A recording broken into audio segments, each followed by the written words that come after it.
Hello students, how are you today? Hopefully you're great. Welcome back to our English class for the 9th grade with Mr. Iskandar.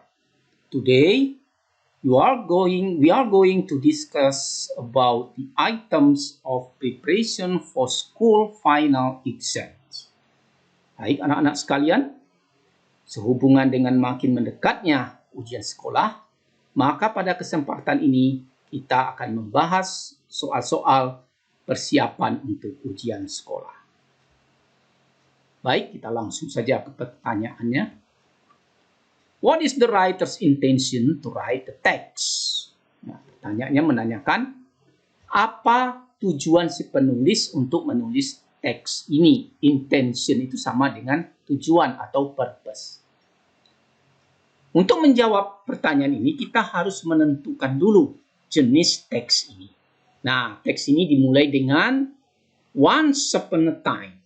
Ini berarti bahwa teks ini masuk ke dalam jenis narrative text. Kalau narrative text, kita tahu tujuannya adalah to entertain the readers atau to give moral value. Nah, maka jawabannya adalah C, to entertain the readers, yaitu menghibur pembaca. Why did Midas' daughter turn into gold? Mengapa anak perempuan Midas menjadi emas? Nah, kita langsung lihat ke kalimat yang menyatakan demikian. Nah, ada di paragraf 3. Midas' beloved daughter, seeing his sadness, threw her arms about him to comfort him. And she too turned to gold. Nah, di sini ada pernyataan she too turned to gold, dan dia berubah menjadi emas. Mengapa? Karena dia menyentuh ayahnya. Jadi jawabannya B, she touched his father to comfort him. Ya. The source of the problem is, apa sumber masalahnya? Kalau bicara sumber masalahnya, ya ini kita lihat di paragraf pertama. Dionysus granted him a wish. Dionysus menjamin keinginan dia. For his wish, Midas asked that whatever he touched would turn to gold. Jadi keinginan dia itu adalah apapun yang dia sentuh berubah menjadi emas. Nah, karena Dionysus menjamin, maka inilah yang nantinya akan menimbulkan masalah bagi Midas. So, the answer C. What can we learn from the text? Apa yang bisa kita ambil pelajaran dari cerita ini? Baik, kita ambil pelajaran di sini. Yang pertama, Midas menginginkan bahwa keinginannya apa yang dia sentuh berubah menjadi emas. Nah, selanjutnya, setelah dicoba semua yang disentuh barang-barang itu menjadi emas, termasuk dia merasa lapar. Nah, dia menyentuh makanan menjadi emas. Akhirnya dia tidak bisa makan. Nah, itulah kesulitan yang dia dapatkan. Sampai dia menderita kelaparan dan akhirnya menyengsarakan dirinya. Berarti di sini pesan yang didapat adalah keserakahan akan membawa kita ke hancuran. Greed can bring us to destruction. Why does the writer write the text? Nah, kalau bicara tentang mengapa si penulis menulis teks ini, kita kembali ke tujuan. Tujuan penulisan teks tergantung dari jenis teks. Nah, kita tentukan jenis teksnya apa ini. My favorite painting. Kalau bicara tentang lukisan favorit saya, ini adalah termasuk jenis teks yang dinamakan descriptive text. Teks yang memberikan deskripsi tentang favorite painting. Maka ini jawabannya adalah to describe his favorite painting. What media does the writer's friend use for painting? Media apa yang digunakan teman si penulis itu? Nah, kita lihat di paragraf kedua. Ya, di sini jelas tertulis the media of the painting is drawing book paper? The answer is drawing book paper. With a bit additional sketch of my shoulder. Lihat di paragraf 2, kata sketch. Nah, sketch itu memiliki persamaan arti dengan apa? Kalau dalam bahasa Indonesia, sketch itu adalah sketsa. Nah, sketsa itu kira-kira sama dengan outline, ya, garis besar. Gitu. What is the text about? Kalau ini menanyakan tentang topik teks ini, tentang apa isi teks ini. Yaitu yang jelas adalah tentang the writer's favorite painting. Sudah disebutkan dari awal teks ini. My favorite painting.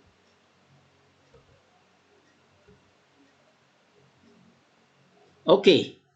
Sekarang, what is the writer's intention to write the text? Ya, kalau ini menanyakan tujuan si penulis menulis teks ini.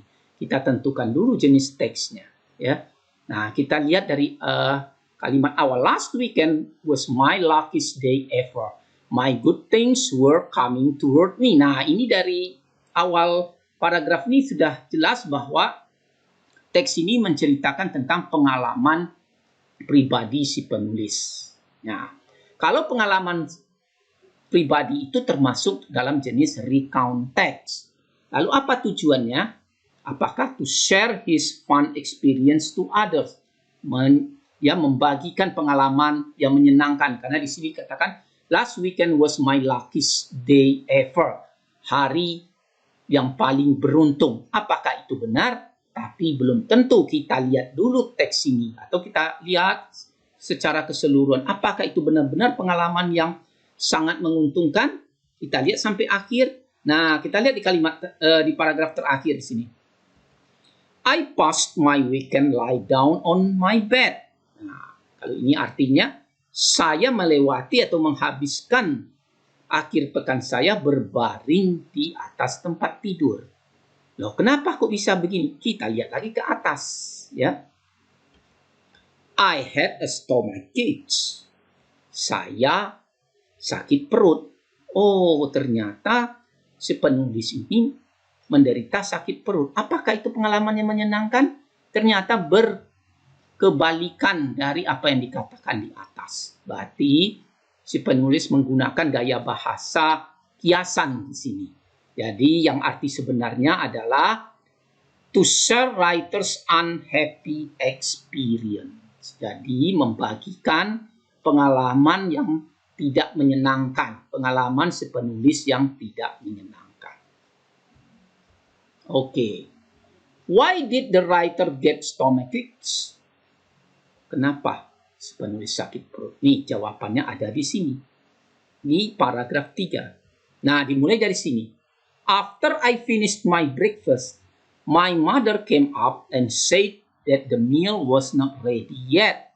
And she said that I may have a stomachache if I ate it. Ini alasannya. Jadi, setelah dia makan untuk makan pagi itu, ibunya bilang bahwa makanan itu belum siap. Ya, belum siap untuk dimakan. Dia katakan kalau dimakan nanti sakit perut. Nah, kenapa alasannya demikian? Maka kita bisa mencari di sini. Jawaban yang tepat adalah he ate the food that was not ready to serve. Dia makan makanan yang belum siap untuk disajikan atau dimakan. Okay, next. I thought it was a good fortune to omit the gap between us. Kita cari kata omit. Ya, ada di sini. Nah, apa persamaan arti dengan omit itu? Kalau seandainya belum tahu arti omit, ini bisa kita reka-reka aja. I thought it was a good fortune to omit the gap between us. Saya pikir ini adalah kesempatan yang baik, ya, untuk mengapakan gap di antara kita. Gap itu adalah jurang pemisah, ya, atau perbedaan. Nah, coba kita lihat di sini artinya. Leave out, start. Apakah memulai jurang pemisah itu? Oh, masa I began my jogging and saw my close neighbor jogging too. Jadi saya mulai jogging dengan tetangga saya apakah ingin memulai jurang, oh ternyata tidak mungkin start masuk. Make juga tidak mungkin. Plan atau membuat jurang pemisah, membuat merencanakan, kalau berarti leave out ini yang mungkin. Nah, artinya leave out adalah menghilangkan. What is the main idea of paragraph 3? Kita lihat ke paragraph 3. Main idea-nya apa isinya? When I got home, the breakfast already settled, and I immediately spooned a big portion of rice and egg. Nah, si penulis ketika pulang, dia makan. Setelah makan, dia ternyata sakit perut. Nah, intinya apa? Apakah the writer went home, si penulis itu pulang, the writer ate the food, the writer got stomachaches, atau the food was not ready to eat? Intinya adalah si penulis di sini sakit perut. C. Okay, now we go to this text. What is the text about? Dari judulnya dia sudah jelas, rhinoceros. Nah, sekarang rhinoceros yang mana? The physical, rhinoceros diet, or habitat. Karena ini berbicara secara umum, ya. Ada juga mengenai habitat, mengenai reproduction dan sebagainya, maka ini yang lebih tepat adalah rhinoceros in general. What is the main idea of paragraph 2? Kita lihat dari kalimat pertamanya. Rhinoceros have large muscular body with 4 short legs. Nah, berarti ini sudah membicarakan tentang the body shape of rhinoceros. But mostly it took up to 18 months for the baby to be born. Paragraph 3, kata it di sini. It ini mengacu kemana maksudnya gitu. Nah, kita mau lihat ke kata-kata sebelumnya. The pregnancy period of a rhinoceros is different from one species to another. But mostly it took up to 18 months. Jadi masa kehamilan dari rhinoceros itu berbeda dari satu spesies dengan yang lain. Tapi, atau hampir semuanya, ini memerlukan waktu 18 bulan for the baby to be born. Ini itu apa? Yaitu refers to pregnancy periods. Jadi masa kehamilan. Oke? Ya. Sekarang kita lihat teks berikut ini. What does the text mostly tell us about? Nah, teks ini mengenai Sutomo atau yang dikenal dengan Bung Tomo, seorang tokoh yang terkenal pada masa pertempuran 10 November di Surabaya. Oke, nah intinya tentang apa? Menceritakan tentang apa? Bung Tomo is a hero kah? The biography of Bung Tomo atau C atau D? Karena di sini kita lihat Bung Tomo diceritakan dari awal, ya, dari awal sebelum dia mulai memasuki karir militer, kemudian ikut dalam pertempuran, dan kemudian sesudah kemerdekaan juga diceritakan di sini tentang political career. Maka ini bisa kita katakan the biography of Bung Tomo. Jadi menceritakan Bung Tomo dari awal sampai akhir ayatnya. Sutomo was the most prominent one. Oke, kita lihat kata prominent. Prominent. Apa itu prominent? Sutomo was the most prominent one, known by his emotional preamble calls in his radio broadcasting. Nah, Sutomo itu dikenal dengan pidatonya yang berapi-rapi itu. Jadi prominent ini adalah orang yang paling apa? Paling penting, ya. Important di sini. Kalau dangerous tidak bisa masuk. Diligent juga apalagi. Ambitious, orang yang ambisi. Berarti yang paling penting dalam peristiwa itu. Oke. Next. What is the purpose of writer to write text? Nah, ini kita tentukan dulu jenisnya. Ini adalah jenis teks yang ada step-step ini adalah text procedure. Berarti purpose-nya adalah to give direction how to make Clapton. cook about 5 minutes until they emerge. Step 4, kita lihat pada step keempat. Kata emerge. Apa itu emerge? Kalau kita belum tahu bisa mereka-reka aja dulu. Nah, masak selama 5 menit until day. Day ini berarti refers ke little balls itu. On the surface. Surface itu apa? Of boiling water. Surface itu berarti permukaan air mendidih. Sampai bagaimana bola-bola itu ke permukaan? Berarti appear atau change, sink atau miss. Appear artinya muncul, change berubah, sink tenggelam, dan miss hilang atau ya lenyap gitu ya. Dan yang paling tepat apa di sini adalah appear, muncul. What should we do after we grind the pandan?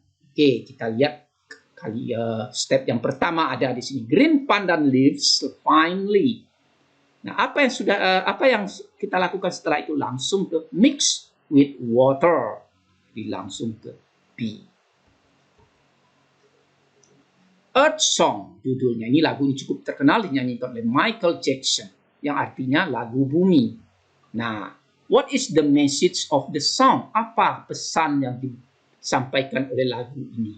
Kalau bicara tentang Earth Song berarti tentang bumi. Berarti selalu ada hubungan dengan lingkungan. Apa lingkungan dalam bahasa Inggris? Yaitu environment. Berarti inilah jawaban. We have to take care our environment. Kita harus menjaga lingkungan kita. The theme of the song is, apa tema lagunya? Udah jelas tentang environment. Alright, sekarang menyusun kalimat. Ya. Arrange the jumble sentence into good paragraph. Nah, kita bagaimana memulai penyusunan kalimat ini? Untuk yang pertamanya sudah diberikan, yaitu 5. Jadi semuanya pilihan itu mencantumkan nomor 5. Nah, berarti ini yang pertama. Once upon a time. Benar. Karena kalau narrative text selalu dimulai dengan once upon a time. Ini menjadi kalimat pertama. There was a very bad king who was hated by all his people.